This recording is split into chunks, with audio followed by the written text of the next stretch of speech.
Começando então com o livro, né, A Reprodução, Pierre Bourdieu do Ceron, né, e falar só minhas impressões iniciais sobre a obra. É uma obra muito famosa, né, acho que boa parte das pessoas conheceu essa obra, ou já ouviu falar da obra de Saviano, Escola de Democracia, em que o Saviani a classifica como no campo das obras reprodutivista, crítico-reprodutivista.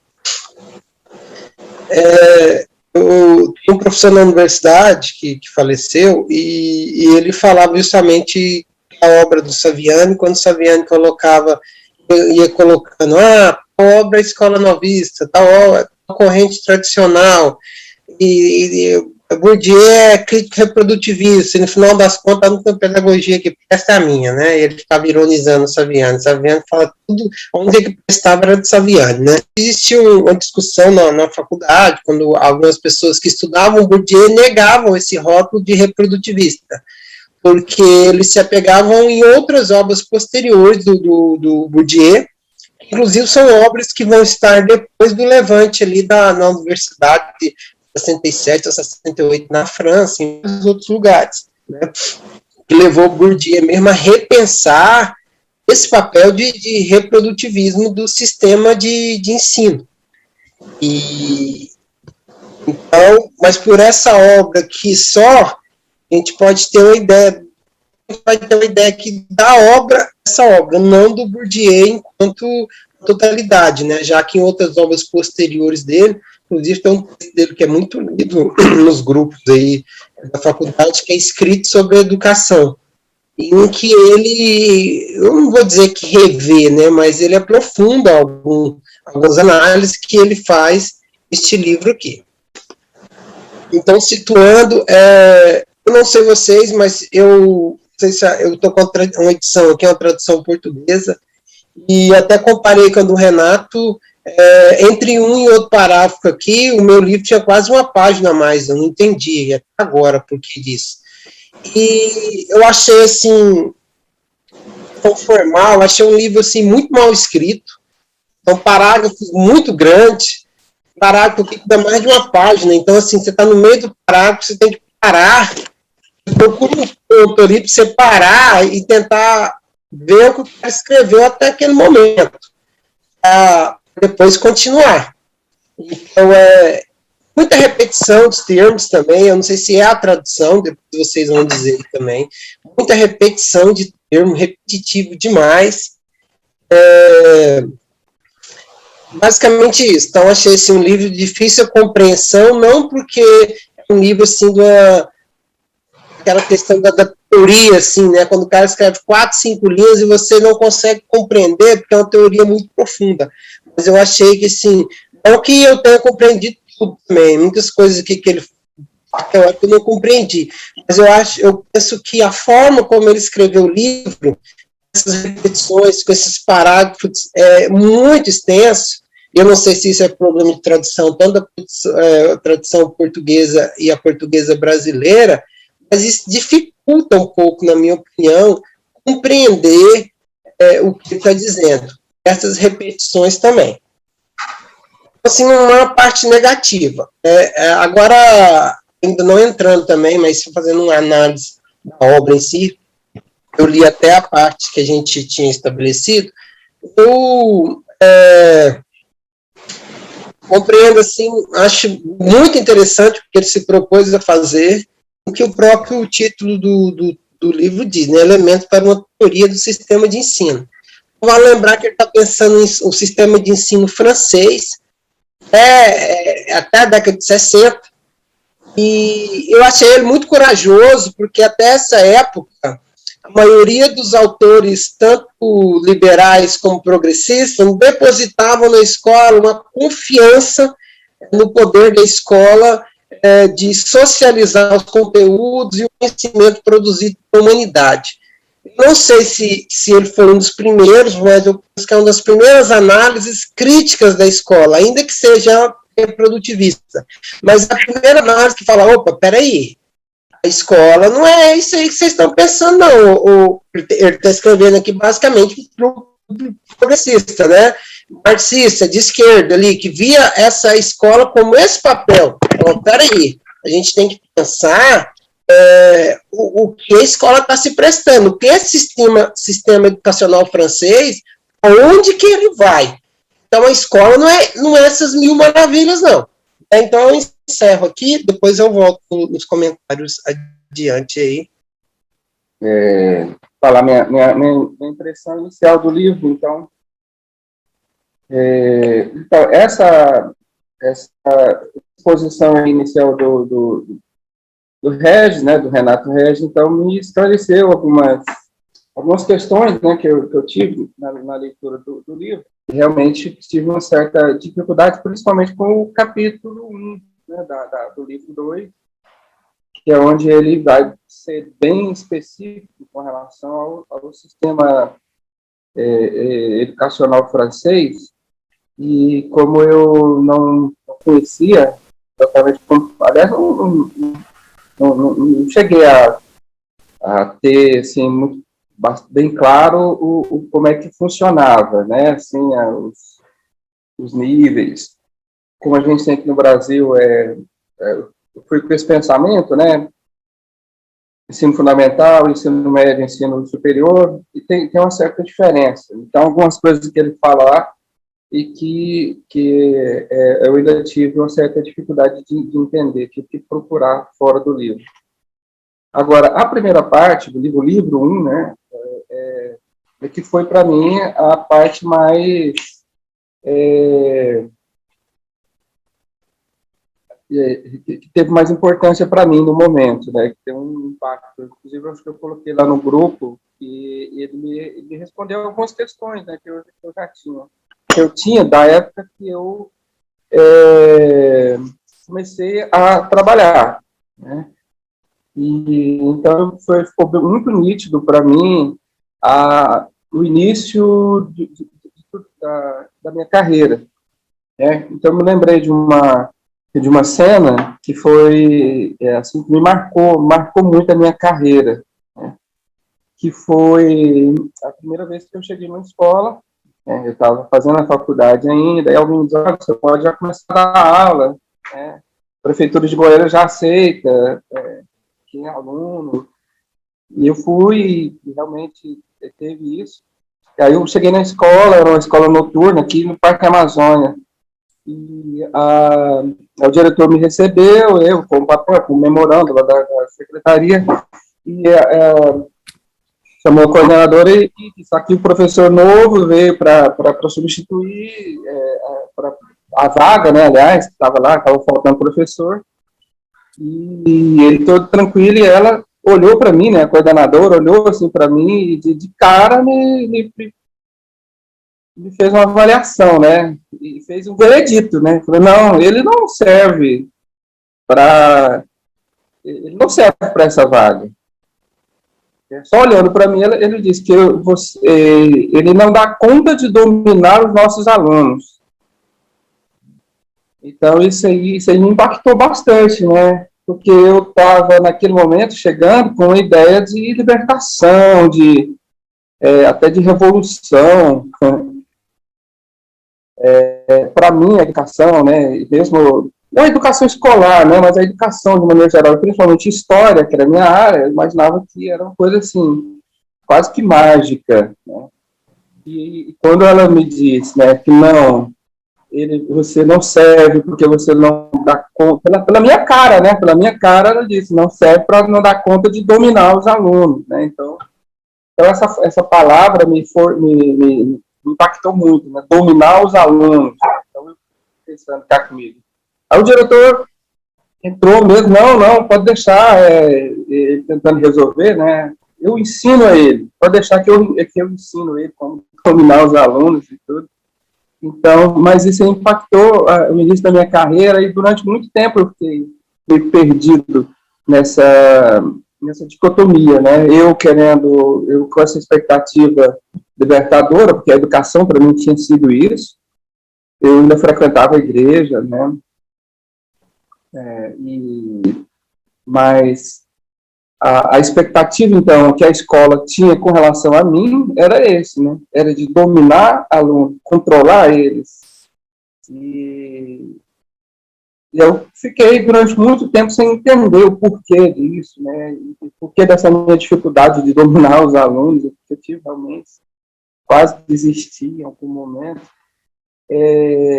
E essa primeira parte do livro, então, ela me esclareceu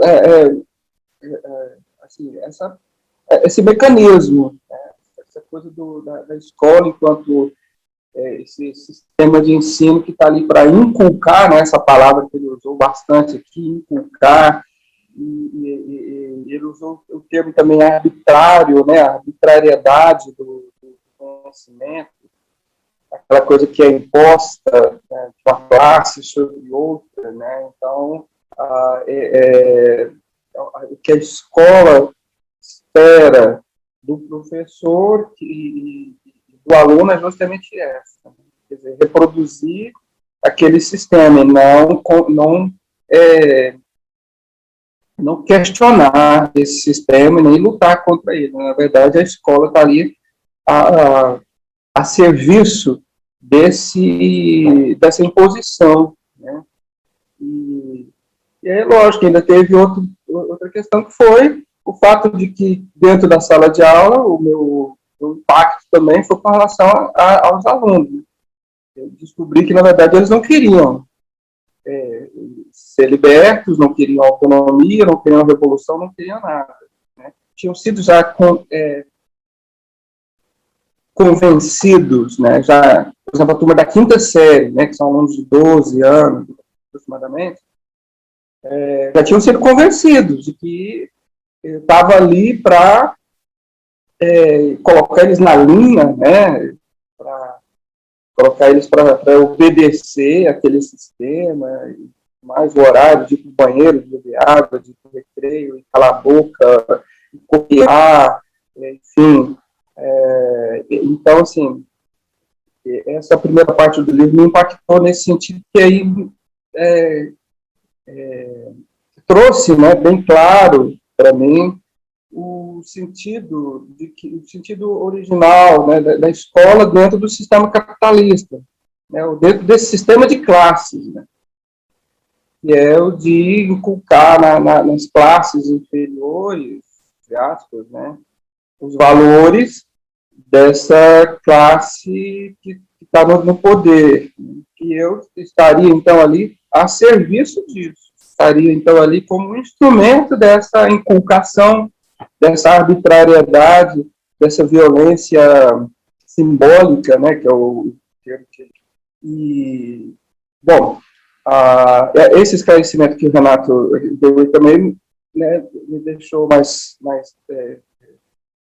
tranquilo, né, para fazer a leitura do restante do livro, as próximas leituras, né, os próximos capítulos, justamente por causa das dificuldades que eu tive, teóricas mesmo, né, que ele escreveu ali. Bom, na outra rodada eu falo mais especificamente as anotações que eu fiz do livro. Obrigado. Eu vou fazer, eu não sei se é contribuição, mas as minhas impressões, né? No encontro de história, quando a gente assistiu, eu não sei nem o nome da música, vocês gostam, o Renato gosta muito de Pink Floyd, e a gente assistiu aquela apresentação da música que a gente vê as crianças entrando na máquina e sendo massificado, sai um bolo só, né? É essa violência que eu vejo que a gente reproduz muito bem dentro das escolas. Então, essa ideia, acho que até que é uma ideia meio que infantilizada de todos nós, que a gente também é produto de tudo isso, a gente tenta se rebelar, mas de vez em quando a gente parece que é uma armadilha, a gente acaba caindo e repetindo o discurso que está posto aí. Então, a gente vê isso muito presente no fazer pedagógico dentro das escolas, né? Como que esses mecanismos atuam diretamente e estão presentes nas nossas práticas. E aí a gente fica analisando, eu não faço muita análise, porque eu acho que eu nem dou conta de tudo isso, mas das observações das nossas práticas, né, das nossas tentativas revolucionárias diante de tudo isso, desse mecanismo de violência, principalmente contra os alunos que foram expulsos e está sendo expulso mais uma vez do sistema, porque eles não servem para esse modelo econômico que está aí. Os nossos alunos do ensino noturno não contempla, eles não servem como peça de reposição, então eles podem ser descartados, e vamos implementar um novo modelo, né, de aluno, do profissional que vai estar lá atuando. E aí há um processo de resistência muito grande. Então, quando eu leio alguns trechos, nunca fiz leitura mesmo, nem é a minha área, eu sou pedagogia, e a gente acaba lendo muito pouco, lendo só no superficial, eu assumo isso, né, que é um problema de formação mesmo. Aí a gente lê por questão de afinidade, mas, assim, eu vejo como que é importante a gente fazer essas leituras para compreender como que isso atua diretamente sobre as nossas vidas, e como a gente reproduz isso dentro das escolas e nas nossas práticas.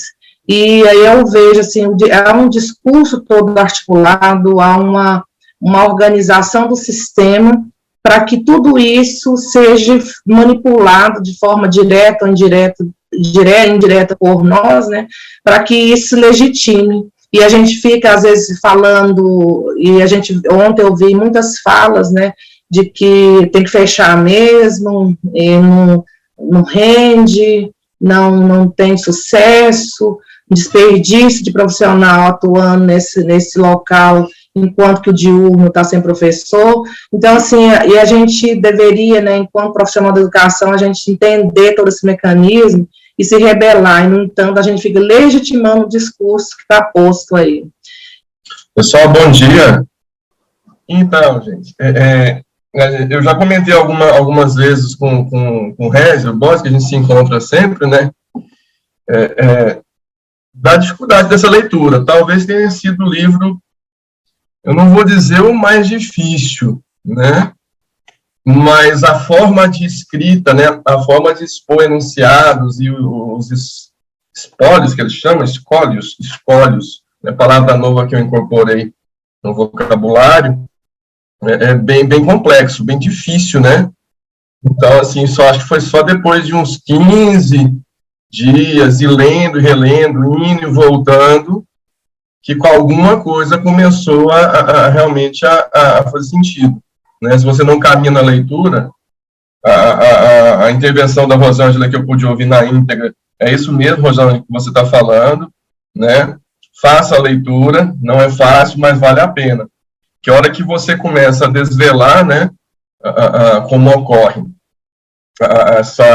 esse processo, né, de educação, seja na igreja, seja na família, seja na escola, que não é restrita à escola, né, essa forma, essa dominação, ela é da própria sociedade, não é só da escola, só dos agentes escolares, mas explica muito disso que o Daniel falou, né, de que a gente tem que dominar os alunos. A priori, a princípio, né, eu não diria que é só da escola burguesa, né, o Bourdieu, ele está falando do processo de uma forma geral, e a inculcação, Daniel, pode ser de ambos os lados. Nós podemos ter uma educação dita libertária ou libertadora, que também vai realizar o mesmo processo de inculcação, né, mas um processo de inculcação que pode levar a um processo de transformação no futuro. Então, assim, de certa forma, o Bourdieu deixa a gente meio encarcerado, né? Porque ele não dá, pelo menos até onde a gente leu, eu não encontrei um desfecho. Ele faz uma análise, eu diria, fenomenológica, né? Ele aborda o fenômeno da escola, da inculcação, da violência simbólica, mas não dá caminhos, né? Então, quando eu vejo a gente falando para o aluno, né, das relações sociais, da história, né, da história da humanidade, do desenvolvimento da humanidade, do que aconteceu, né, nesse período de desenvolvimento do capitalismo, a gente, de certa forma, também está inculcando esse aluno, né, pelo menos pelos trechos que eu li. que isso é melhor do que professar um conservadorismo, professar um outro tipo de educação, com certeza. Mas ele deixa a gente encarcerado, ou seja, todo tipo de educação, mesmo aquela libertária, também vai se enquadrar nessa teoria, ele chama de teoria geral, né?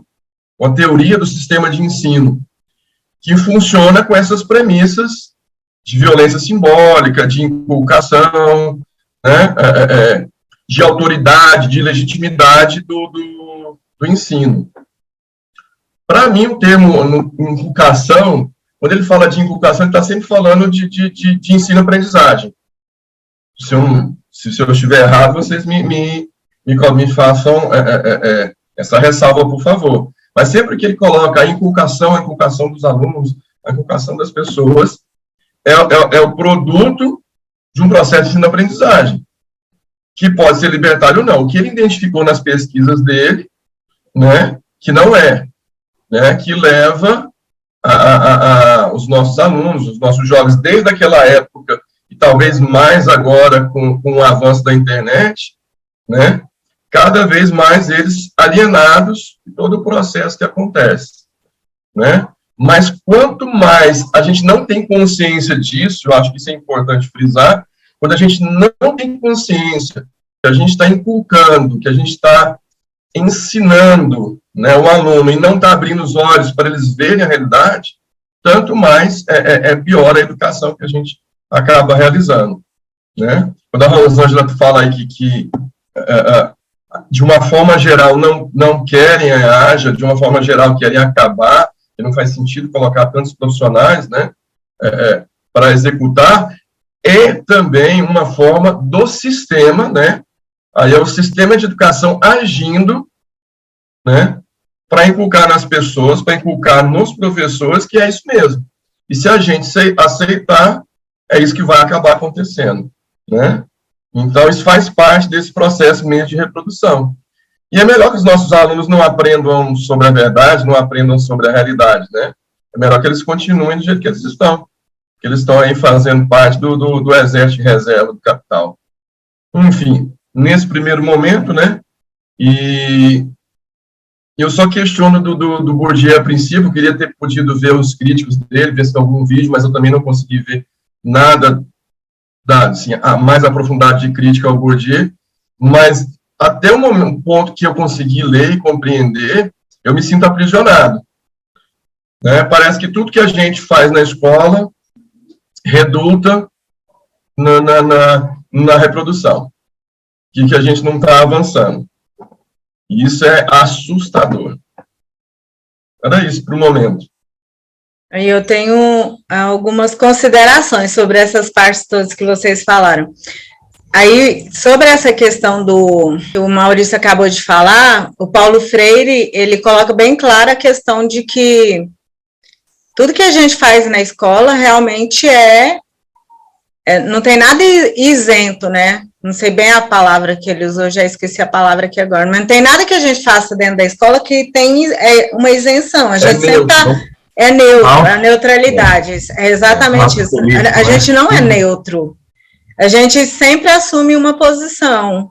E aí, quando ele coloca no livro dele, ou a gente está do lado do opressor, ou a gente está do lado do oprimido, porque existe isso. Existe essa opressão e os que estão sofrendo esse processo de opressão, né? Inclusive, eu estou estudando agora sobre estou aprofundando, né, umas leituras sobre colonização, e porque aquele livro Descolonizar o Imaginário mexeu muito com o meu imaginário mesmo, então nossa mentalidade é muito colonizada, então e os colonizadores, querendo ou não, eles vieram com uma mentalidade de opressão, eles vieram com uma mentalidade de superioridade, que eles tinham o direito de chegar aqui, pegando as terras dos outros, fazendo os outros de escravos, trazendo os outros como escravos, e realmente nós temos as pessoas que foram oprimidas por esse sistema, essa mentalidade, esse sistema, né? E desde a origem do nosso sistema de educação, ele veio com essa gênese doutrinária mesmo, né? A mentalidade é doutrinária. É muito difícil sair dessa mentalidade doutrinária depois de mais de 500 anos passando por esse processo, né? Mas é bom que a gente esteja pensando sobre isso, né? E pensando sobre o que é doutrinação, o que é inculcação, e foi bom que a gente começou a falar sobre concepções de sociedade, porque o que realmente é meio amargo, a gente fica assim, nossa, então não tem solução para nada, né, porque nós vamos estar sempre inculcando, doutrinando, coagindo, não, a gente não precisa estar sempre fazendo isso. Esse processo de reflexão que a gente faz, de reflexão e ação, é importante para a gente sair desse sistema, né, de inculcação e doutrinação. Mesmo para o outro lado, também concordo. Para o outro lado também, a gente pode estar inculcando o que a gente acredita que são verdades, né? E aí que cabe a nós que estamos estudando pensar, nós não estamos, nosso papel, embora a gente tenha uma postura e a gente tenha bem claro na nossa mente de que lado que nós estamos, nós não podemos obrigar aos outros a escolher nosso lado, mas nós podemos, dentro da sala de aula, formar pessoas que saibam pensar sobre isso, pelo menos, que eles saibam se reconhecer. O maior problema nosso, hoje em dia, é que as pessoas não se reconhecem, eles nem sabem quem são, como, por exemplo, essa classe média baixa aí, que está se achando a elite. É a coisa mais engraçada que tem, o povo está se achando a elite. É falta de consciência de quem é, consciência de classe. Se dentro das salas, se nós conseguimos que esses alunos pensem, pelo menos, quem que eles são, aí nesse contexto todo, o que eu considero muito importante é a gente pensar como é a nossa ação dentro da sala de aula, né? Porque aí eu fico sempre me questionando isso, mesmo com as criancinhas da educação infantil. Aí eu vou dar só um exemplo do que eu acredito, não é que porque a gente vai ter que fazer tentativas de mudar a forma de agir para não ser coação, para a gente não estar violentando as nossas crianças, mas nem abrindo, né, ao mesmo tempo, não abrir mão do nosso trabalho, né, porque aí eu tenho bem claro qual a concepção de sociedade que eu quero, que eu acredito, qual a concepção de educação que eu acredito, e aí dentro dessas concepções vai ser dessa forma que eu vou agir dentro da sala de aula. Eu acredito numa sociedade onde os cidadãos estejam conscientes, tenham consciência de classe. Eu acredito numa educação que forme essas pessoas com tamanha autonomia e que elas saibam se reconhecer onde que elas estão e que elas saibam agir nesse mundo, que não fique agindo como zumbi, que é o que eu percebo hoje em dia, a maioria das pessoas agem como zumbi, vai vivendo sem saber para quê, e isso, quem sabe para que está aqui, é muito fácil para eles passar a mão por exemplo, quem sabe que veio aqui para roubar, ou quem sabe que veio aqui para ser a elite que vai ter o poder e que vai tomar isso de qualquer forma, eles estão muito articulados para fazer isso. Agora, nós precisamos que os outros que estão sendo oprimidos por esse sistema tenham consciência, pelo menos para ter uma posição. Aí, é só um exemplo. Na sala de aula, eu vou falar o que aconteceu essa semana. Eu trabalho na educação infantil. E aí uma coisa que eu quero ressaltar depois do exemplo. Na educação infantil, tem uma criança de 3 anos e ela pegou o saquinho de todos os bichinhos, os animaizinhos ela estava brincando com todos os animaizinhos no chão, só ela.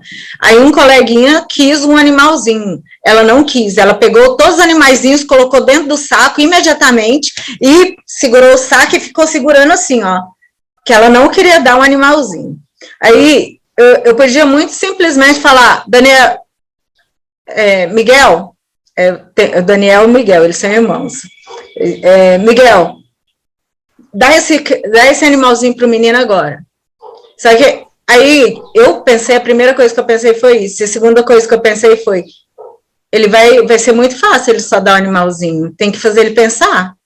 Daniel, você acha justo você estar com todos os animaizinhos guardados aqui enquanto ele não está com nenhum? E você acha justo que nenhum dos dois vão brincar, porque você está segurando o saco de animalzinho? E ele ficou lá com aquela cabeça emburrada e pensando. De repente ele abriu o saquinho, deu o cavalinho que o outro queria e jogou todos os outros no chão e começou a brincar.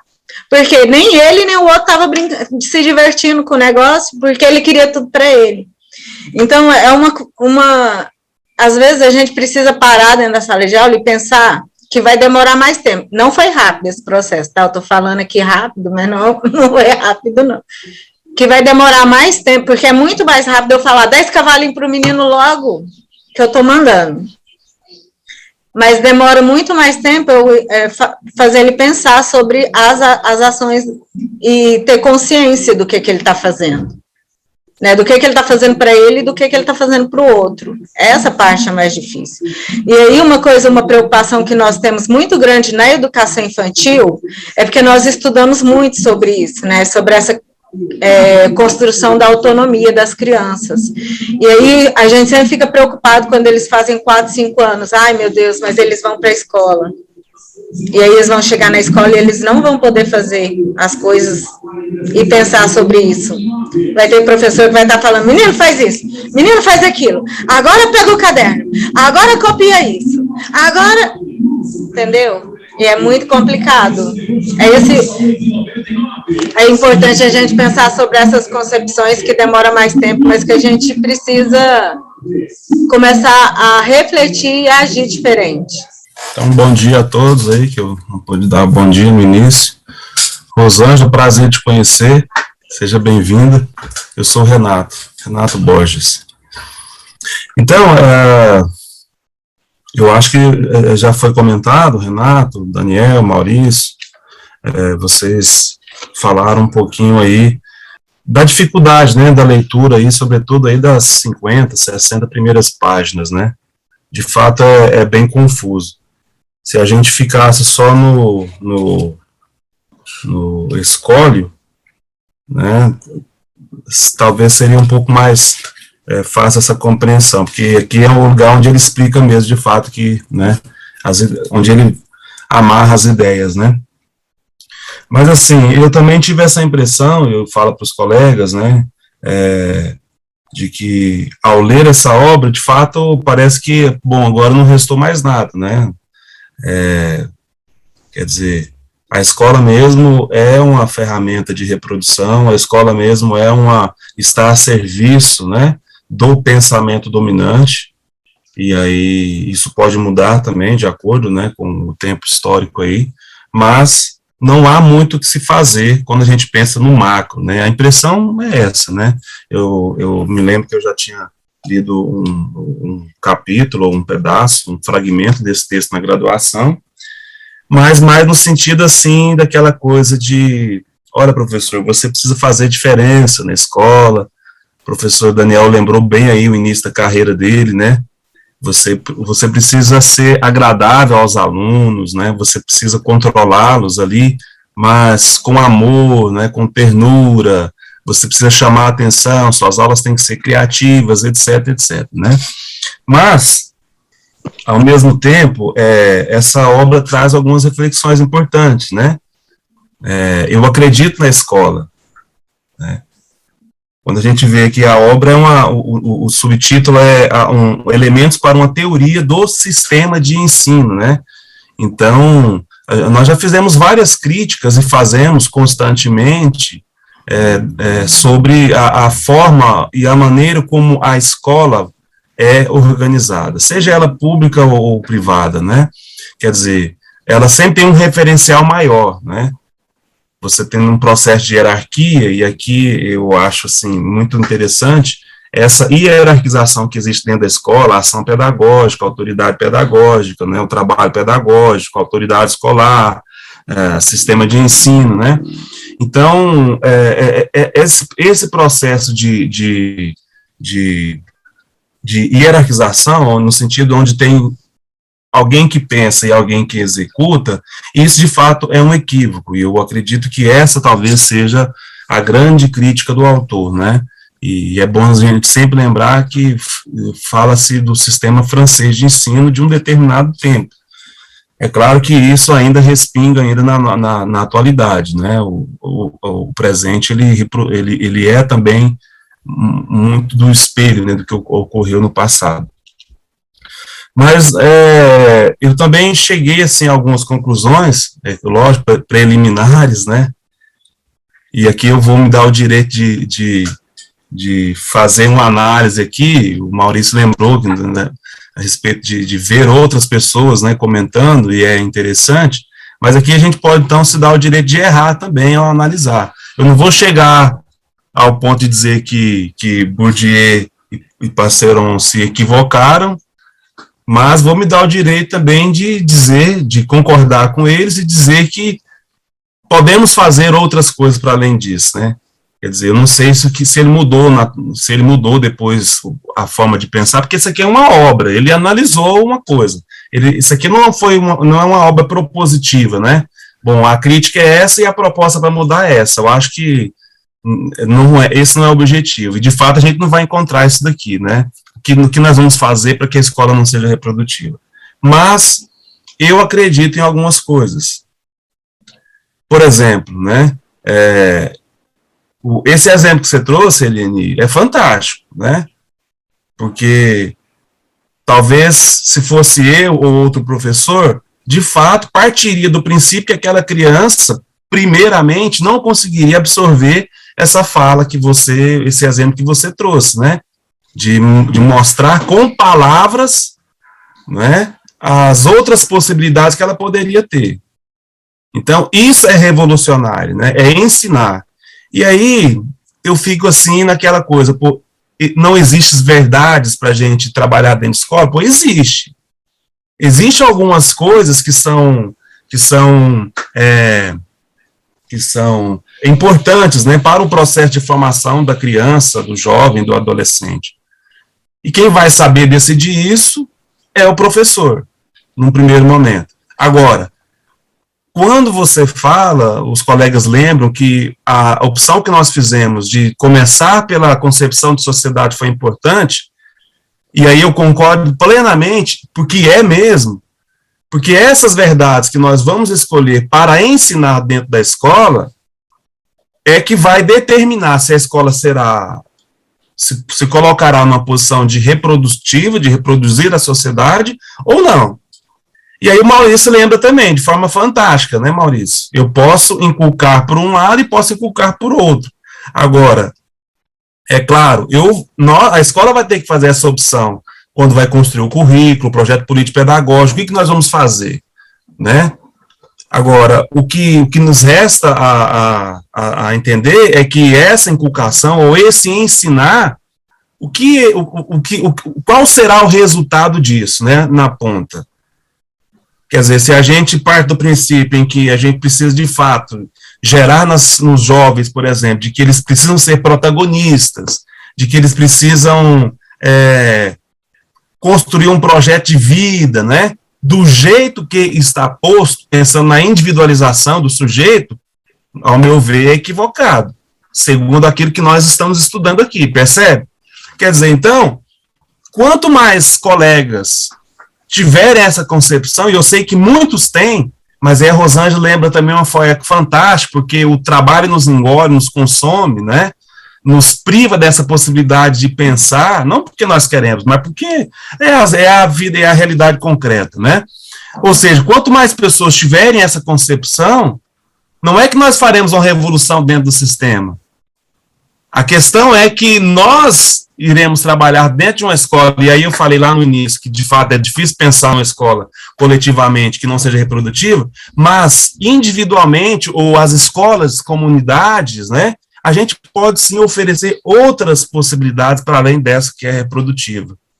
Inclusive sem romper, sem falar, não, eu não vou mexer com nada de BNCC, de documento curricular, não. Inclusive, eu imagino que dentro de uma escola, o processo de construção de um currículo, ele pode ser extremamente revolucionário, inclusive sem falar, não, nós não vamos trabalhar isso aqui, porque, olha, Se a gente trabalhar de forma progressista, dentro de um currículo, por mais que seja dentro de BNCC, né, aqueles que são as autoridades pedagógicas não vão nem perceber, né, que nós mudamos o viés, nós mudamos os caminhos, né.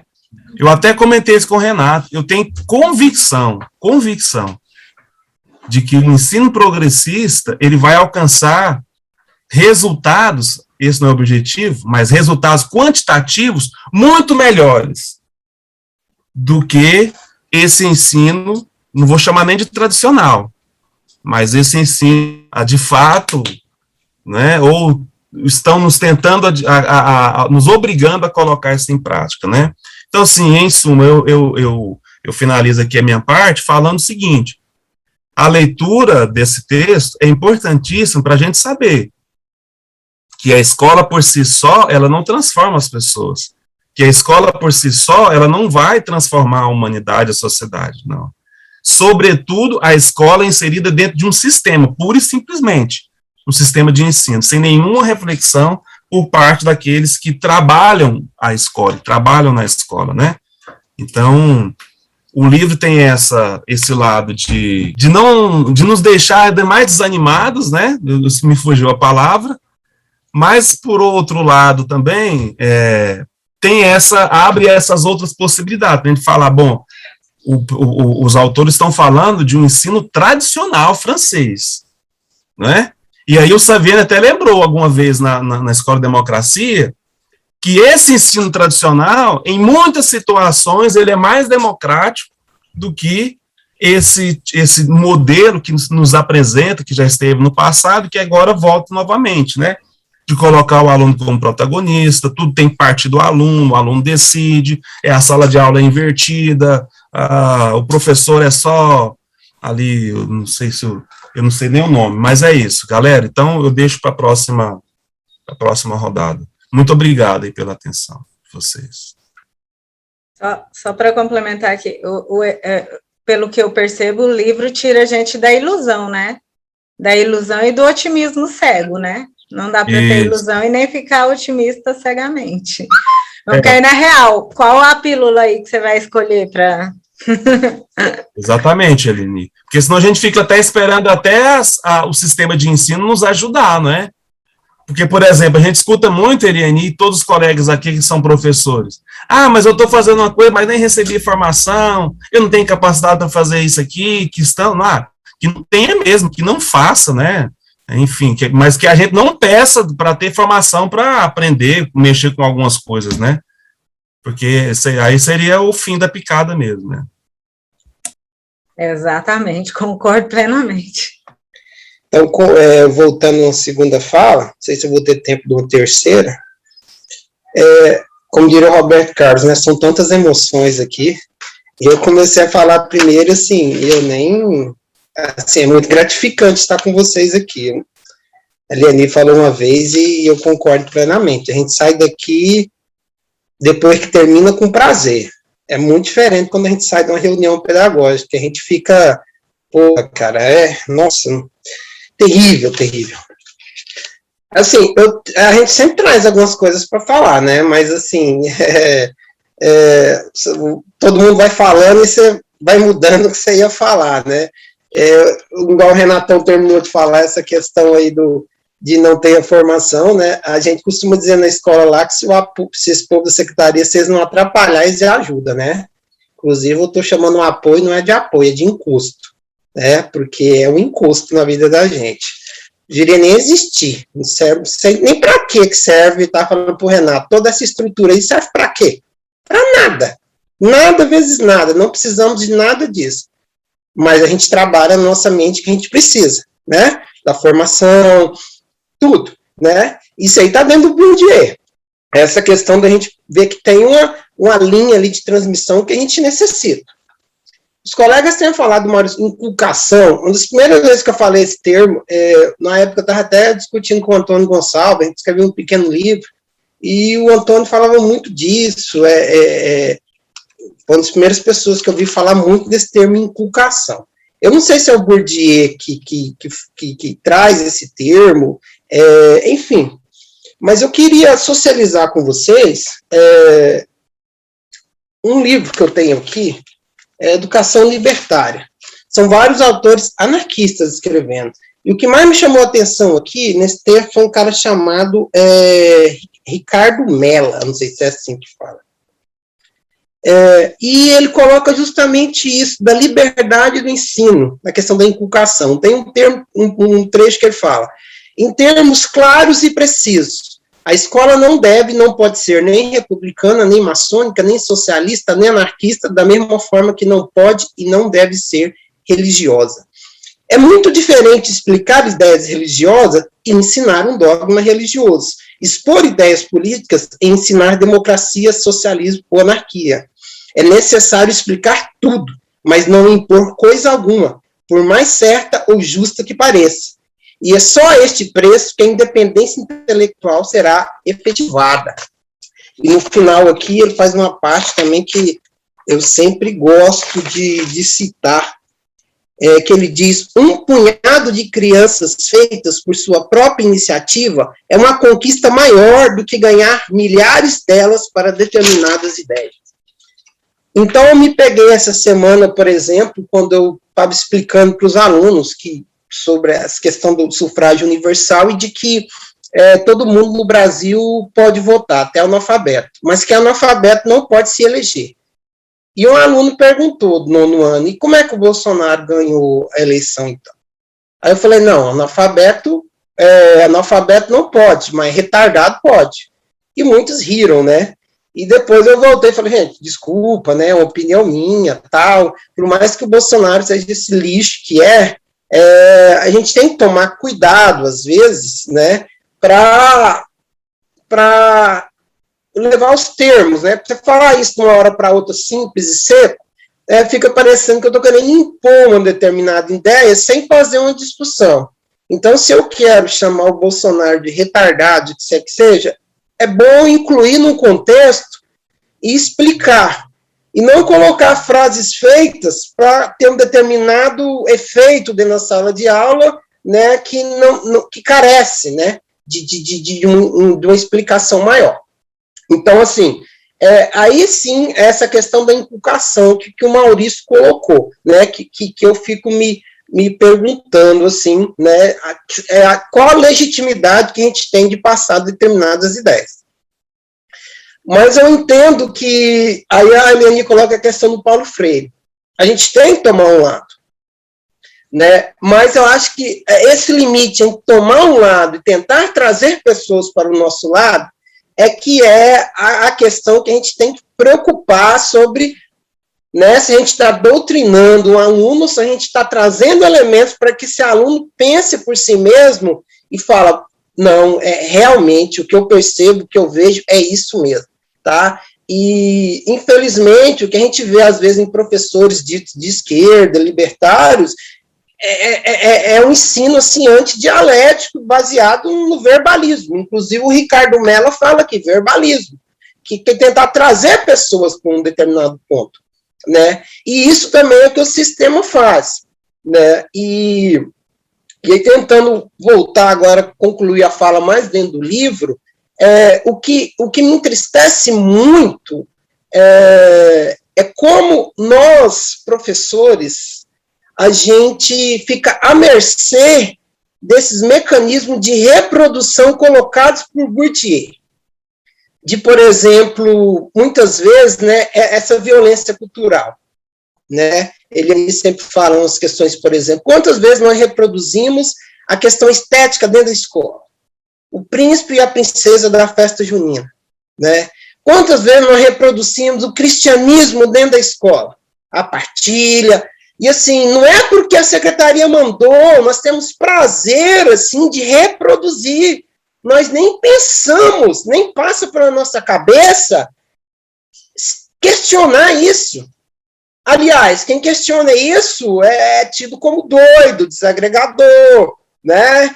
Assim, igual, por exemplo, um dia eu peguei a diretora da escola falando lá na sala de aula que o grupo não é unido, que tinha professor na escola que nem orar junto com o grupo não ora.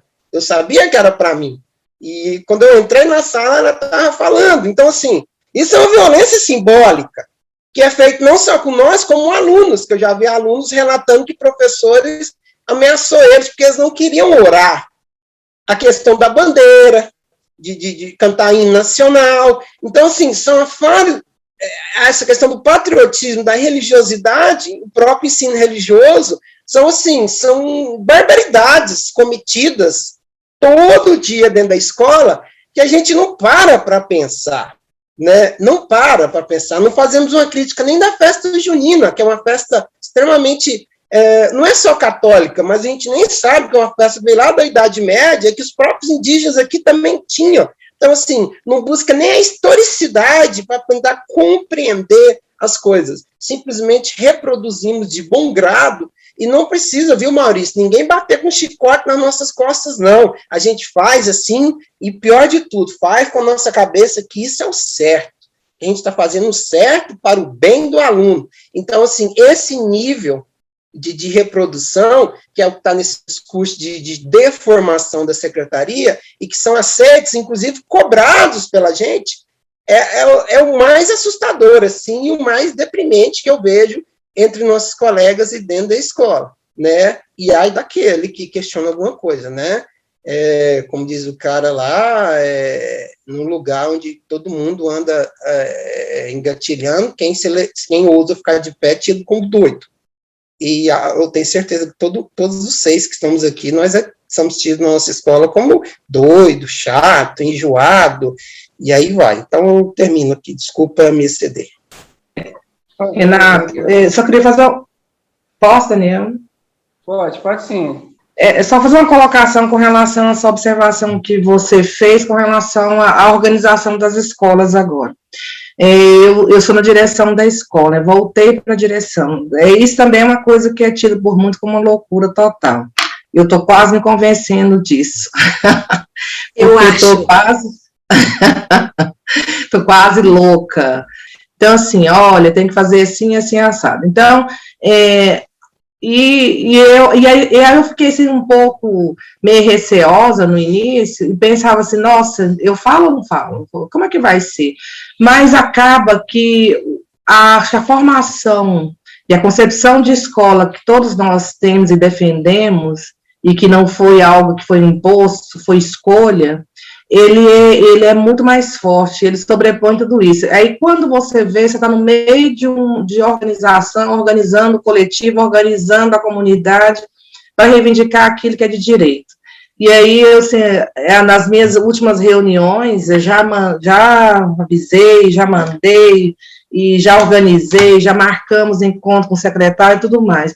Então, tem coisa que é inegável, aquilo que é da gente, em que a gente acredita, a gente vai romper, não tem como a gente pode até tentar ficar enquadrado, mas em algum momento a gente vai romper com tudo isso. E eu vejo que a escola, mesmo sendo toda essa máquina compressora, ela ainda proporciona a alguns alunos momentos de libertação. Então, cabe a quem está lá, né, no fazer pedagógico mesmo, dependendo da formação, da concepção de sujeito que ele tenha, de fazer esse trabalho. Então, eu sei que a BNCC é uma porcaria, que o jeito que a secretaria está organizada agora não contempla os nossos anseios, mas lá dentro da sala de aula sou eu, os meus alunos, né? É possível fazer alguma coisa, é possível suscitar neles um monte de coisa. Então, agora nós estamos, mais uma vez, numa massificação enorme com as avaliações do sistema e avaliação dessa maratona do conhecimento. E as escolas estão enlouquecidas por conta disso. Então, eu estava conversando com os alunos, fui na sala conversar com os alunos e falar sobre isso. Olha, independente de toda essa estrutura, a gente também precisa se apropriar de algumas coisas. Eu sou a representação concreta, né, que é possível se fazer. Eu vim de família muito pobre, negra, mulher, então todo o instrutivo de romper com tudo e chegar. Aí fui muito longe? Talvez não, né? Mas eu consegui romper com muita coisa. Então, os nossos alunos, acho que precisa disso, né? A estrutura, quando eu olho, aí eu vou olhar assim, falar de ensino noturno, e isso, mais do que nunca, está sendo levado, e a gente está entregando de bandeja, porque a gente não para estudar, a gente não para ver quais são os mecanismos, por quê, que o sistema está nos levando a acreditar que isso é o verdadeiro, que isso seja verdade. A gente não tem nenhum momento, e aqui os nossos estudos de formação dentro da escola, não, nos documentos que chegam, não vai favorecer isso. E a gente não tem essa liberdade, assim, os professores, de estar trazendo outras discussões para dentro desses momentos pedagógicos, que é aqueles momentos massificado, cansativo, repetitivo, e a gente não sai do mesmo lugar. Então, assim, quando eu li um pouquinho, que não foi muita coisa, né, e eu pensei, nossa, como que a gente reproduz tudo isso dentro da escola, e como que a gente, no nosso discurso, né, dentro do nosso discurso pedagógico, a gente está mais falando e legitimando do dominante do que o dominador. E aí os meninos, não há espaço, não há voz para ele. Quando que a escola vai romper com tudo isso? Então, eu queria fazer aqui agora uns destaques, né, que eu fiz do livro. Primeiro, ele fala que não há nenhuma ação pedagógica que não inculque significações não dedutíveis de um princípio universal, tendo a autoridade sua parte em toda a pedagogia, mesmo quando se trata de inculcar as significações mais universais, ciências ou tecnologias. Não há relação de força, por mecânica e brutal que seja, que não exerça também um efeito simbólico. E aí depois ele fala sobre meios diretos de coerção, e eu me lembro que nessa escola mesmo, lá no início, uma outra cena, né, que me chamou muita atenção, que me marcou muito, foi por conta dessas dificuldades que eu tive lá no início, de dominar, de controlar, de impor autoridade, né, sobre os alunos. Teve um aluno, isso é a quinta série, ou sexta série, que uma vez, assim, antes de começar a aula, bem no início, ele foi lá na porta mesmo e me disse, professor, você não pode entrar na sala de aula sorrindo, porque aí os alunos não vão te respeitar, não vão te obedecer. Né? Aí, ou seja, ele estava tentando me explicar por que a minha aula era tão bagunçada, né? Por que eles não me respeitavam. E uma das coisas que ele me falou foi isso. Ele falou, não, você não pode sorrir, porque se você sorrir, você tem que fazer com os outros professores, né? Que é entrar com a cara feia, né? E aí, por isso que acho que ele trata aí de efeito simbólico, né? Das relações de força, né? Então, assim, e eu fiquei me perguntando por que que eu entrava na sala sorrindo ou alegre, porque para mim era eu não expliquei isso para ele na hora, não teve tempo, né? Mas eu fiquei pensando, assim, então eu vou ter que usar uma máscara, né? Eu vou ter que me travestir aqui de um cara bruto, de um cara muito, muito rígido, fazer cara feia para eles me obedecerem. Mas, assim, ao contrário, porque, na verdade, assim, era um prazer para mim estar entrando na sala de aula. Né? Eu estava fazendo aquilo que eu gosto, eu queria fazer. Então, assim, poxa, que bom que eu estou aqui na sala de aula. Então, assim, eu tenho que sorrir. Quer dizer, era natural da minha parte, né? Eu sorrir, eu fazer uma cara boa. Mas, assim, aí eu teria que, no final das contas, depois, né? Vocês sabem, a gente é massacrado de tanta forma que eu fiz a cara... Eu vesti a máscara de bruto, né, depois. Eu cheguei até a fazer mesmo certas coisas. Mas essa coisa do efeito simbólico, né, da aparência da autoridade, né. E uma outra, ainda nesse sentido, um outro destaque que eu fiz aqui, deixa eu ver se dá tempo ainda de falar, dito de outra maneira, é preciso inverter a relação aparente entre a profecia e sua audiência. Aí faz uma comparação aqui, né? o profeta religioso ou o político prega sempre para os convertidos e segue seus discípulos do mesmo modo que os seus discípulos o seguem. Então, essa dificuldade que muitas vezes a gente tem para entender por que esses caras aí, tipo Bolsonaro, conseguem, né, tantos adeptos, na verdade, são como que convertidos, né? A mensagem profética ou política, né, não pode ser deduzida das características intrínsecas da mensagem. Na verdade, ele pode falar o que ele quiser, né, ali, que ele vai ser bem aceito, o político, o chefe religioso, né, o líder religioso, o profeta, né, porque, na verdade, assim, existe uma relação de troca ali entre aqueles dois.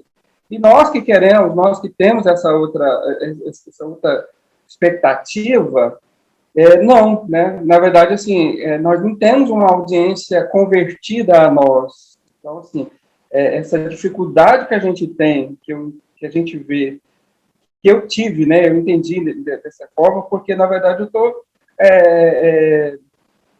trazendo uma novidade, uma coisa diferente ali para eles, e até ao contrário daquilo que eles esperam, né? Porque o que eu entendi daquele aluno é que ele esperava já de mim uma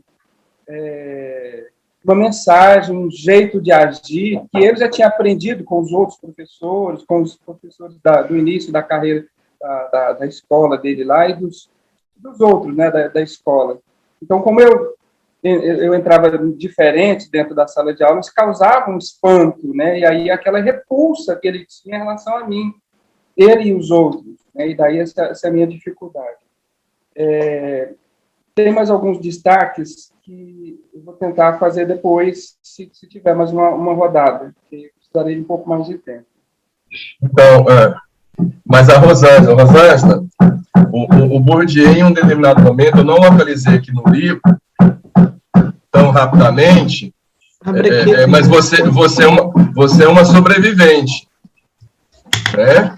O fato de você ter chegado na sua carreira ao nível superior, ser diretor de uma escola, em determinado momento ele fala, né, que os sobreviventes que conseguem vencer todos os bloqueios, né, de classe que são impostos ao longo da vida escolar, né? Ele tem até aquele mapa que está lá naquela primeiro capítulo, né, na segunda parte, né? Da primeira vez que eu olhei, eu não consegui entender muito bem, não, né? Foi só depois mesmo de leitura e releitura para compreender. Então, ele usa essa expressão, ele usa essa palavra, Rosângela, você é uma sobrevivente, né? Quanto a você ser diretora, sim, você realmente, você pode fazer uma consulta, normal você não é, não, tá? Mas é corajosa, mas muito corajosa. Eu não volto a ser diretor, Deus quiser, nunca mais. Sobre a questão da inculcação, né, da questão do processo de ensino-aprendizagem, eu sempre acreditei que a escola, independente dos outros mecanismos primários, né, da família e outros secundários como a igreja, que a escola, quando ela se propõe a um determinado fim, ela é capaz de, aí como diz Bourdieu, né, inculcar uma determinada ideologia, seja católica, seja muçulmana, seja suicida, né? Como é que os muçulmanos conseguem, né, através da leitura bíblica deles, do Alcorão, convencer um cara a se amarrar todo com bombas e se auto-explodir para matar outras pessoas, né? Para mim, isso é um fundamentalismo, mas um fundamentalismo extremo, mas que Bourdieu explica. Eu sempre acreditei que a escola é capaz, né, de ambas as coisas, da libertação, né, mas como da alienação completa, ao ponto de criar crianças para serem defensores da pátria, defensores de uma determinada crença religiosa, né? E a gente faz isso, a gente sempre faz isso. Então, bem no início, ali na página 25, quando ele coloca, acho que é o primeiro princípio dele, né? Ele deixa bem claro: todo poder chega a impor significações e a impor como legítimas. É a única explicação que ele dá para a violência simbólica, né? É a significação, e aí eu vou ampliar não só o significado das coisas, mas o sentido dela. Às vezes, talvez, o grande problema é que na escola só se dá significação. E não mostram os sentidos que esses significados podem assumir quando a gente leva em consideração, por exemplo, a luta de classe, as diferenças de gênero, de raça, e que não se faz uma reflexão. Então, você só dá uma determinada, você impõe uma significação, né? O capitalismo é a verdade, é a melhor forma é o melhor modo de produção que existe, que já existiu, né? É da natureza humana e impõe ele como legítimo. Mas quando, na verdade, é uma imposição, né, do dominador, uma posição que se impõe. Está bem no início. Então, assim, existe uma relação de poder. Sobre um negócio que o Renato estava falando, acho que foi o Rez mesmo que falou, né? Tem uma passagem aqui curtinha, que fala que que eu achei aqui, página 58. O trabalho pedagógico é um substituto da coerção física, né? É muito forte, ele põe um ponto e vírgula aqui e vai explicar, né? Já numa escola, na página 58 dessa coleção. O trabalho pedagógico é, pelo menos, tão eficaz a longo prazo quanto a coerção física, né? Se a pessoa não tem consciência, se o agente educativo, se a própria escola, se a própria gestão, se o próprio presidente ele não tem consciência, né, de tudo isso que ele faz, o que eu acho que o Bolsonaro, cada vez eu me convenço mais que ele não é estúpido, ele sabe muito bem o que ele está fazendo e de que lado que ele está. Talvez ele tenha muito mais clareza, né, do que a gente imagina. E isso é muito perigoso, né? Isso é muito perigoso. E depois, lá na página 70, ele coloca mais um dos seus enunciados e o escolhe, né? Um trabalho pedagógico é tanto mais tradicional quando ele é. Aí ele vai explicar.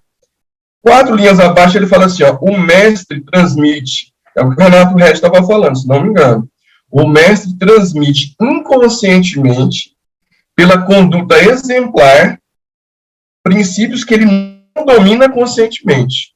Há um receptor que os interioriza inconscientemente, né? Não vamos adentrar aqui na psicanálise, né, no Freud, para não delongar muito. Mas é fato.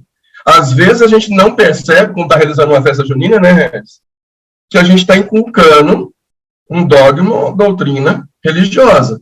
A gente acha que é uma simples festa, uma festa cultural, né? Mas você vê que tem algumas, dentro da doutrina evangélica, eles realmente não aceitam, eles não, e nem fazem. E eu acho muito estranho quando uma igreja evangélica, a partir dos princípios que eles adotam, a partir da inculcação que eles têm, adotar, de alguma forma, a festa junina, né? Que é uma festa de claramente comemoração para os santos. Ele está comemorando os santos da Igreja Católica. Só não vê quem não quer. Né? Não é nem príncipe, princesa, não. É casamento, Renato. E é casamento com arma. Né? Tem o pai da noiva que está impondo um casamento obrigatório. E você vai em festinha, eles fazem a encenação perfeita disso. Então, assim, é muito complicado, porque às vezes a gente pensa que está fazendo uma educação emancipatória, quando, na verdade, né, a gente inconscientemente não percebe que a gente está impondo, né, ou legitimando um outro tipo de poder, contrário a que a gente está estudando. Eu me vejo muito dentro disso, tá? Eu fui criado numa família conservadora, tradicional, maçônica, dentro de uma escola católica, né, que está entre as maiores do Brasil, que é a Rede Franciscana. Então, é muito difícil, gente, deixar de acreditar em determinados dogmas, né? Choca muito. E a gente não pode esquecer, apesar de a gente ficar com a sensação de encarceramento dentro da teoria do Bourdieu, e nesse ponto eu acho que ele não entrou, ou a gente não chegou lá, né? Ele não dá o contraditório. Porque mesmo, né, com toda essa imposição e inculcação, existe contraditório, né?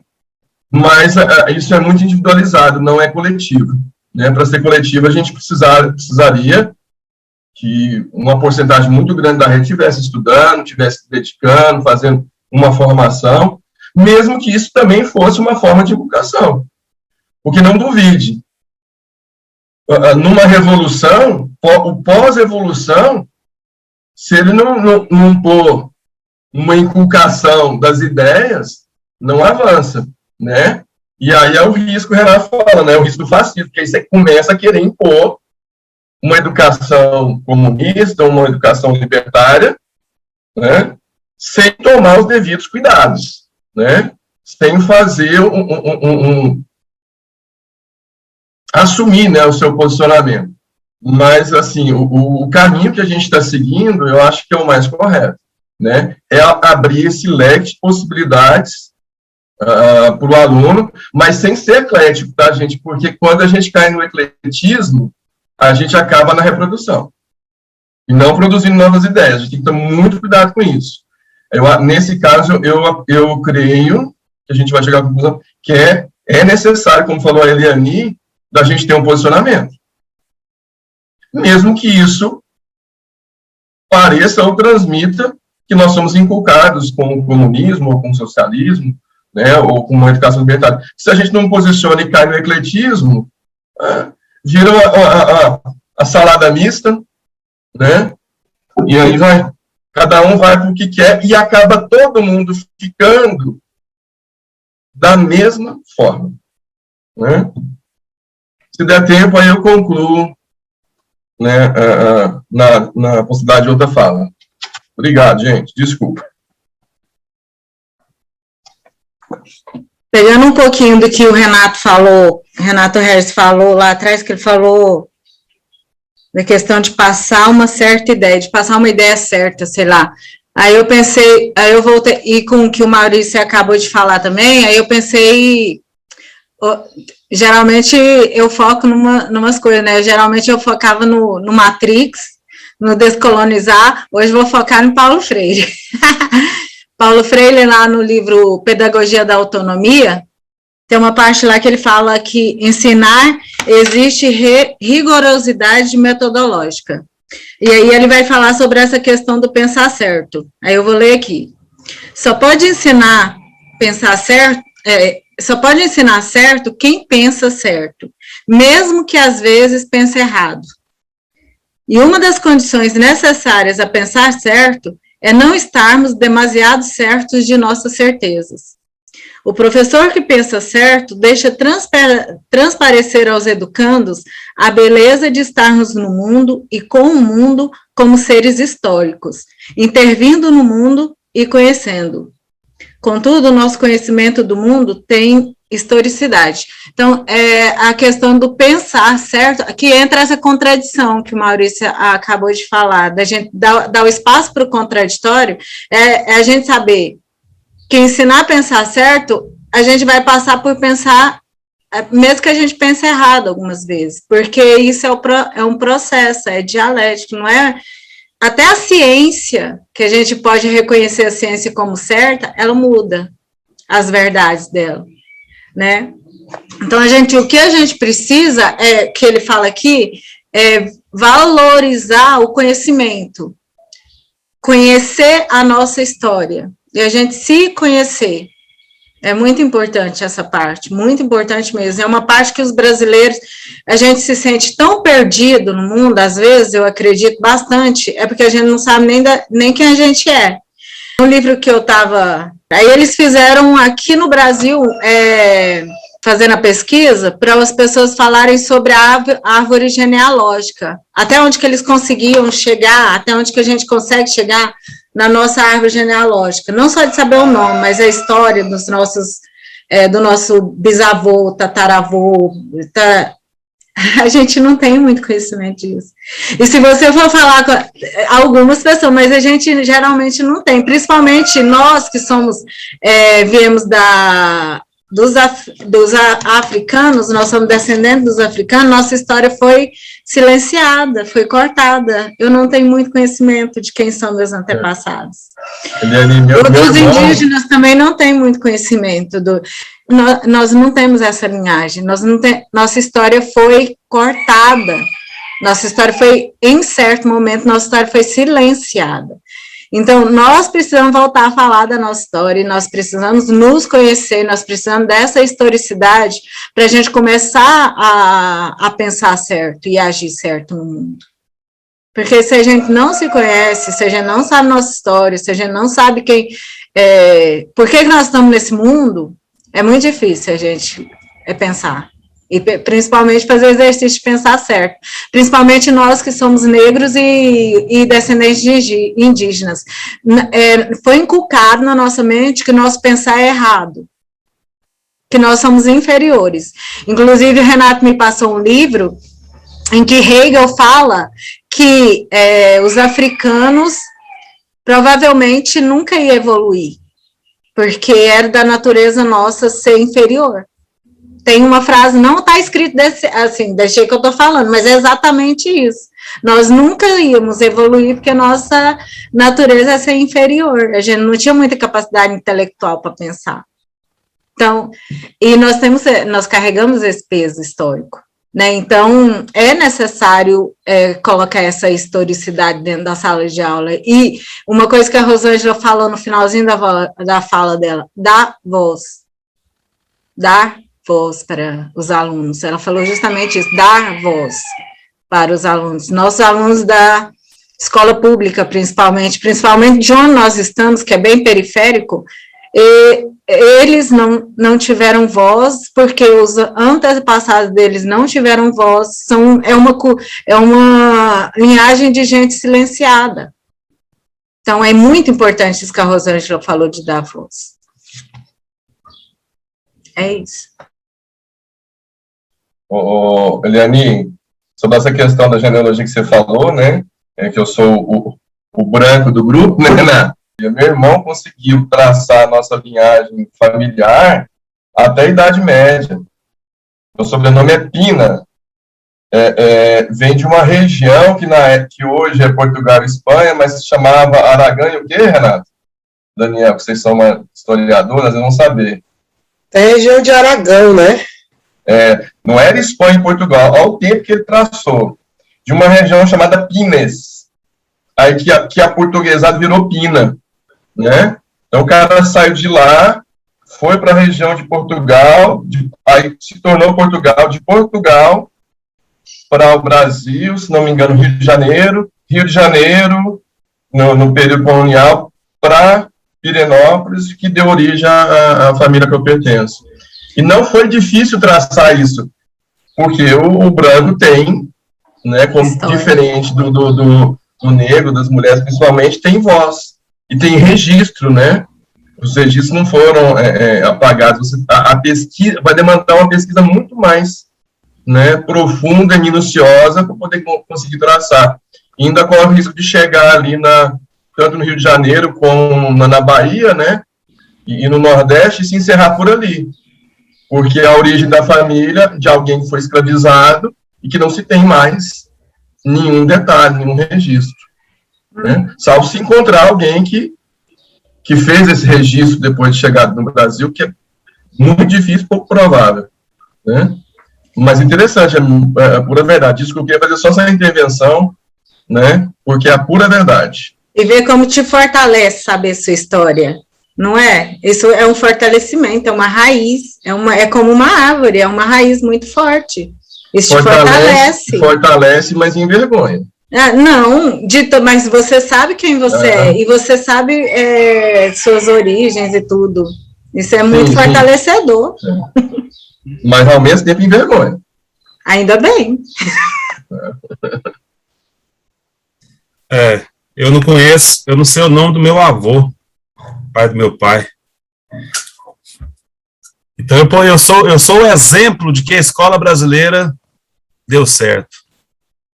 Subi na vida, hoje eu sou um professor. Mais um sobrevivente. Mas olha aqui, ó, eu vou começar essa parte aqui, vou sendo propositivo, tá? Na parte 76, onde ele vai falar do sistema de ensino, ele fala o seguinte, isso aqui é chover no molhado, certo, galera? Chover no molhado. Todo sistema de ensino institucionalizado deve às características específicas de sua estrutura e de seu funcionamento ao fato de que lhe é preciso produzir e reproduzir, né?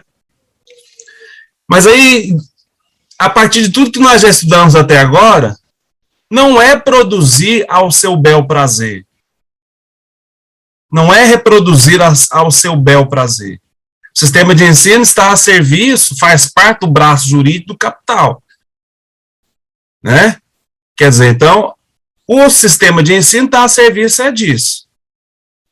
Saviani, na Escola de Democracia, ele lembra o seguinte, todas as vezes que a sociedade, que o povo, que um determinado grupo social não consegue mais eleger representantes políticos que agradem à classe dominante, o sistema de ensino é reformado. Quer dizer, então, poderíamos estar vivendo de reformas em reformas, né? Tivemos um aqui agora. Quer dizer, isso é uma tentativa de adaptar a escola ao sistema produtivo, ao sistema capitalista.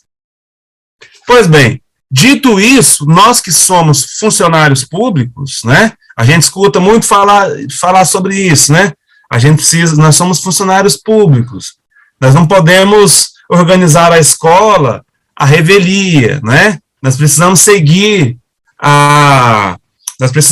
os modelos, né, as orientações que são pré-estabelecidas ou que são estabelecidas pelas regionais, pela secretaria, enfim, e isso nós todos sabemos. Agora, diante disso, se ficarmos apenas nisso, não resta mais nada a ser feito. Né? De fato, Bourdieu e Passeron identificaram um problema, mas não tem muito o que se dizer após isso, né? Quer dizer, não há propostas para se romper a esse fato. Eu digo isso porque me parece que, segundo a leitura, segundo a obra, toda proposta que é feita à revelia do aluno, ou do estudante, ou do outro ser humano que está do outro lado, é uma violência. Né? Então, eu estou, né, é uma análise que eu estou fazendo, preliminar, como eu disse no começo, né, que a gente tem a possibilidade de errar, né? Mas veja, eu não considero, por exemplo, que quando eu ensino música a partir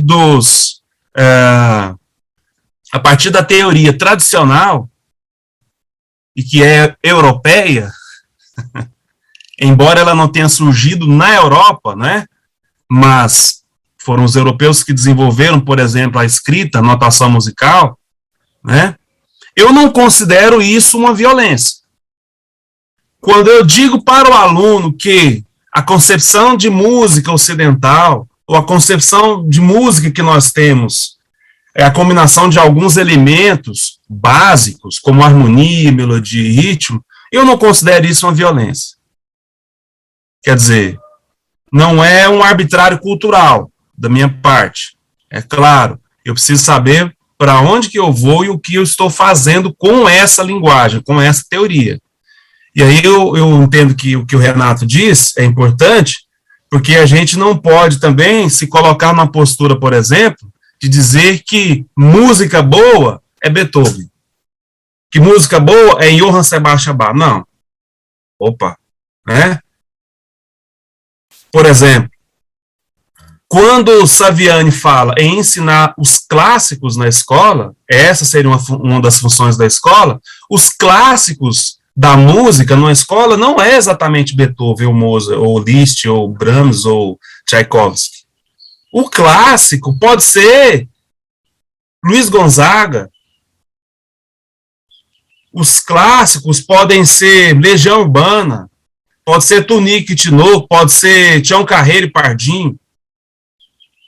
Agora, o que eu não posso deixar, e aí eu concordo com o Newton Duarte, né, quando ele fala que as teorias, né, que se envolvem com escola novismo, que colocam o aluno como protagonista, prestam desserviço e até um crime para o aluno, em relação ao aluno, no sentido de deixar ele sozinho se virar com as coisas, né, ele escolhe, ele define, né, eu concordo. Porque nós, a escola, de alguma forma, precisa oferecer elementos teóricos para que um aluno não deixe de ouvir funk. Não, não é essa a questão. É que ele continue ouvindo funk, porque se ele gosta, mas que, além de ouvir, ele entenda os processos, ou ele entenda que os processos de criação do funk, e que os processos que resultaram, por exemplo, na ausência de um ou outro elemento, não é uma decisão individual de um MC, e sim uma questão social. Por exemplo, de não ter oferecido a um MC condições materiais, técnicas, para que ele pudesse, por exemplo, criar uma música com uma outra base harmônica, ou com uma outra base rítmica, ou com mais criatividade. Quer dizer, então, o que eu estou dizendo? Que não é a proposta minha, né? Quer dizer, mas sendo propositivo, é o seguinte, para a gente avançar, mesmo estando dentro de um sistema de ensino que se presta à reprodução, é preciso que nós entendamos, não é, qual é o papel da escola. E além de entender qual é o papel da escola, qual seria a escola capaz de romper com essa máxima de violência, no sentido de que o aluno nunca faz nada, de que o sentido do aluno nunca converse, nunca fale, nunca tenha voz, né? Então, essa é uma questão. Quer dizer, a gente é muito melindroso isso, né? A gente fala, às vezes sou como tradicionalista, professor, então você quer se apegar à tradição? Não exatamente. Não exatamente. Mas eu também não posso, por exemplo, chegar numa sala de aula e falar, galera, o que vocês gostam de ouvir? Então vamos partir disso daqui. Bom, posso até partir, mas o final precisa ser outro. E outra coisa, eu posso, como professor de arte, linguagem e música, apresentar aos alunos outras possibilidades sonoras, né?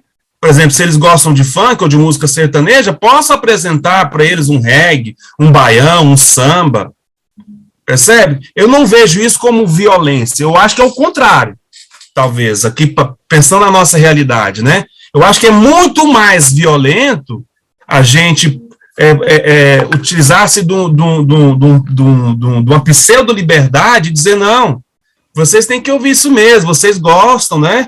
É isso mesmo, né? Não precisa mudar, é isso, não, eu preciso oferecer informações para que o meu aluno decida sozinho, por exemplo, se ele vai buscar outras referências, se ele vai procurar ouvir outros autores. Então, a questão é essa, né? Eu acho que se a escola, de forma pontual, a escola onde eu trabalho, se a gente conseguir desenvolver um projeto pedagógico, né, um trabalho que ofereça, né, condições teóricas para que o nosso aluno pense a sua realidade, pense a sociedade, né, isso já será assim, um grande avanço e eu diria que é revolucionário, né? Algumas coisas vocês falam, né? Por exemplo, quando o Renato faz a crítica por que a gente tem que orar, fazer uma oração, ou um Pai Nosso numa sala de aula? Qual que é a função disso, né? Quer dizer, o Renato está certo. Ele não acredita. E se tiver ali algum adepto de alguma religião afrodescendente e pedir para fazer uma oração ou uma reza, né? Será que a gente iria permitir isso? Agora, essa discussão para dentro de uma sala de aula, ela precisa vir acompanhada de fundamentos teóricos, né? Eu acho que é mais ou menos isso que o Renato quis dizer. Olha, nós não vamos rezar aqui hoje. Não, mas por que nós não vamos rezar? Por que nós não vamos orar? Por que nós não vamos cantar o hino olhando para a bandeira com respeito? Ou por que vamos fazer, né? Quer dizer, tudo isso passa pelo conhecimento. Passa por um acesso a determinados conteúdos, a determinados conhecimentos que nós construímos historicamente. Percebe? Quer dizer, eu não vou fazer uma oração porque dentro de uma sala de aula, primeiro porque esse país onde eu estou, o Estado é laico. O aluno precisa saber disso, né? Caso contrário, se eu simplesmente falo, isso aqui vai acontecer. Aí eu encerro a minha fala citando alguma coisa aqui na página 85. Porque tudo que o professor fala dentro de uma sala de aula agora vira uma atitude assim de esquerdista ou de ideologia marxista, etc. Aí o autor fala o seguinte, ó: certos pais ignoram que a prostituta respeitosa trata do problema do negro. Imagina que o professor maluco, drogado, que eu sei, vai arrastar sua classe para as casas de prostituição. Ou outros protestam porque o professor aceitou falar da pílula, a educação sexual. E isso não interessa senão a família. Enfim, tal professor será taxado de comunista por ter exposto exaustivamente o que é o marxismo. Um outro ouvirá que é suspeito de desejar escarnecer a laicidade, por acreditar indispensável explicar o que é a Bíblia ou a obra de esse francês Claudel aqui diz, né? Quer dizer, isso aqui a gente vai correr esse risco mesmo. Mas, assim, acima de tudo, as nossas posições, não é que elas são neutras, porque ensinar já é um ato político, disse Paulo Freire, né? Mas que os nossos posicionamentos, que não sejam posicionamentos no sentido de querer impor, mas que aquilo que nós construímos enquanto sociedade precisa ser apresentado para os alunos, né? Para que a gente ajude no sentido assim, oferecendo condições teóricas para que eles pensem e tirem as próprias conclusões deles, né? Acho que a questão fundamental é isso. Professor, então agora nós decidimos, nós não vamos mais orar aqui na sala. Por quê? Por quê, fulano? Porque o nosso Estado é laico. E eu não gostaria de ouvir a reza do fulano ali. Então, se eu não quero ouvir a dele, ele também não quer ouvir a minha. Questão de respeito. Mas agora eu sei, não é porque você diz, professor, é porque eu entendi que essa é a melhor opção, né? Então, eu acho dessa forma. Quer dizer, finaliza aqui, nem tudo que nós acreditamos ser importante para o aluno é uma violência simbólica, é violento, né? É isso. Obrigado. Uai, falta 4 para as 11, falta 6 minutos, acho que sobra, né? Só a despedida mesmo, né? Acho que não dá nem considerações finais. Então, assim, 2 minutinhos para cada um, sim, acho que rola, né? Então, assim, só uma sugestão primeiro, não sei se todo mundo tá igual eu, velho, acordando 6h30, 7 horas, mas eu acho que seria interessante a gente alongar esse tempo, mas que alongar depois das 11 é meio complicado. Então, de repente, se der pra gente começar 8h30 até as 11, eu acho que seria bom pra gente, assim, meia hora a mais. Mas no início, né, de 11 a 11h30, né, já começa a embolar o meio campo, né? E aí, só finalizando, o livro que ele ali falou, esse aqui, ele tem para download, tá? Então, são textos, assim, sobre a história da África, então tem página, se você quiser ler só uma parte, você entra lá e baixa, imprime 20, 30 páginas, que são 8 volumes, né? E é aqui que o nosso querido Hegel vai falar sobre a expressão racista. E, para encerrar, eu estava ajudando meu menino na tarefa de geografia, e aí eu vi quando eles colocam aqui o mapa da África, e aí eles vão colocar as linguagens africanas, E a primeira coisa aqui, apesar das línguas europeias adaptadas ao africano, que é o africano, que é falado na África do Sul, ser quase nada, ele já vem aqui em primeiro lugar em cima. Depois vem as outras línguas africanas. E o pior de tudo é que eles colocam aqui uma região da África, segundo eles, falam uma língua chamada camítica, ou camita, que vem lá do Cã, filho de Noé, né, que foi amaldiçoado, muita gente falou que ele foi para a África depois de ser amaldiçoado. Mas, enfim, e que esse querido livro aqui, que é feito por 2/3 dos escritores são africanos, fala que esse termo camítico ele é totalmente ideológico e superado. Mas no livro de geografia ainda apresenta esse termo. Por quê? Porque o atlas que está aqui foi um atlas que foi feito lá na França. Então, o escritor francês lá continua utilizando o termo camítico, que é totalmente equivocado, que é colocado nesse livro aqui. Né? Então, quer dizer, a ideologia do dominante, a violência simbólica está aí, aos olhos vistos. Aí eu peguei e risquei de caneta, né? Não devia ter riscado, eu devia ter puxado um asterisco e explicado que esse termo era errado, mas enfim, já foi. Me despeço e foi um prazer aqui estar com vocês. Como diz o Ney, um prazer quase sexual. Então vou aproveitar para me despedir mesmo, porque não vai dar tempo mesmo, né, de fazer outra rodada. Então, para mim foi muito importante. Essa fala do Borges aí também, para mim, eu assino embaixo, que ele disse, enfim, de todos, eu consegui aprender muito, foi importante, enriquecedor tratar desses assuntos com vocês, e a ideia do Regis aí, de começar a estender mais meia hora, a gente pode tentar experimentar, né, pelo menos uma vez. E relembrar também que a gente combinou de fazer um encontro presencial, né? Então temos que começar a pensar nisso também, talvez no mês que vem ou no outro, eu não sei. Mas vamos tentar na próxima reunião começar essa meia hora mais cedo, se acordarem, né? Os outros também. E um abraço a todos, bom final de semana, até daqui a um mês.